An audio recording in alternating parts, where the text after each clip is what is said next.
Yung sa huling panahon, mga kaibigan, mga kapatid, subhanallah, fitna. Dahil lilipunin, wawasakin na ni Allah subhanahu wa ta'ala ang mundo na ito. Wawasakin na ni Allah subhanahu wa ta'ala ang mundo na ito. Nabanggit natin na doon sa paglibot ni Masih Dajjal, habang naglilibot sa maraming syudad sa mundo, mga syudad, pinapalaganap niya ang kanyang katuruan, pinapangalan na Masih, pagkaraan ay siya ay Panginoon. Sa time na ito, mayroong nangyaring digmaan sa pagitan ni Imam Mahdi at ng mga hindi mananampalataya. Sabi ng Rasulullah, sa time na iyon, yung mga bansa na dominante, superpower, nabanggit na Rome. Ang Rome dati, tinutukoy yung bansa na superpower.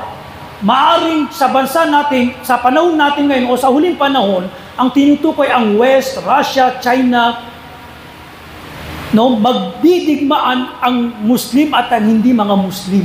Mangyayari ang malaking, madugong digmaan. Dahil gusto ng mga hindi mananampalataya na kunin, agawin ang Palestine. Pero hindi ipapahintulot ni Imam Mahdi. Mangyayari napakalaking digmaan. Hanggang sa time na iyon, may maririnig silang magsasabi na nandito na si Masih Dajjal. Parating na siya sa Palestine. Nagtipon na sila doon para sakupin ng Palestine. Bumalik lahat doon ng mga Muslim. Nangyari yung digmaan. Unang araw, hindi nila kaya. Hanggang sa yun na nga nabanggit natin. Sa Fajr, bababa si Isa alayhis salam at nabanggit na mangyari na naman yung digmaan. At kapag nakita ni Masih Dajjal, Antichrist, si Isa ay natutunaw siya na parang pagtunaw ng asin kapag nilagay sa isang tubig. Itinagda ni Allah subhanahu wa ta'ala. Kahit ganong kalakas, kapangyarihan si Masih Dajjal, kapag daw nakikita niya si Isa ay natutunaw siya. Kaya sa oras na iyon, tatakbo si Masih Dajjal at mananalo ang mga Muslim. Nabanggit sa pagkawagin ng mga Muslim ang mga Jews, mga Hudyo na mortal nating kaaway, magtatago sila sa iba't ibang nilalang at itatagda ni Allah subhanahu wa ta'ala na ang mga nilalang na ito ay magsasalita.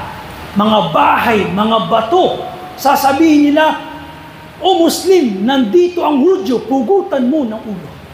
Bato o mga bahay. At nabanggit sa hadith, isang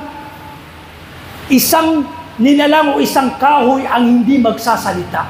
Ito yung Sajaratul Gharqad na ang sinasabi ng mga ulama, ito yung mga fine tree. Kaya nakikita natin ngayon na ang mga Hudyo doon, nagpaparami sila ng mga fine tree. Dahil alam nila, pinag-aralan nila ang Islam. Alam nila. Nagpaparami sila ito dahil ito yung bagay o kahoy na magsasalba sa kanila sa huling panahon. Magsasalita yung mga nilalang maliban sa fine tree na ito. Na ito yung kaaway nyo. Yahud, pugutan nyo ng ulo. Mababawi natin ang Masjidul Aqsa. Kaya sa pinagdadaanan natin ngayon, ito'y pagsubok. Itong nangyari sa Gaza. Itong nangyari sa Palestine. Sa time na yun, superpower sila ngayon. Alam natin, superpower ang West. Ang sa atin muna, sabr. Sabr ang huling alakhak ay sa mga Muslim. Kung hindi man ngayon, sa huling panahon, insyaAllah ta'ala, makukuha natin, mababawi natin ang Masjidul Aqsa. At tatakas si Masih Dajjal, hahabulin ni Isa alayhis salam, at nabanggit na maabutan niya sa bansang Yemen. At doon niya sasaksakin at pupugutan niya ng ulo. At sisigaw niya sa kanyang mga tagasunod, ito ba yung Panginoon na pinaniwalaan niyo? Ito. Maktul, namatay. Doon nila mapagtatanto na bula ang propeta, bula ang Panginoon, itong sinusunod nila, master nila na nagkaklim ng pagka-propeta o pagka-Panginoon. Subhanallah. Doon mapapaslang si Masih Dajjal at mababawi ng mga Muslim sa pamumuni ni Imam Mahdi at ni Isa a.s. ang Filastin Masjidul Aqsa. At doon na ito na lilitaw na naman ang isang malaking palatandaan, ang Ya'juj wa Ma'juj.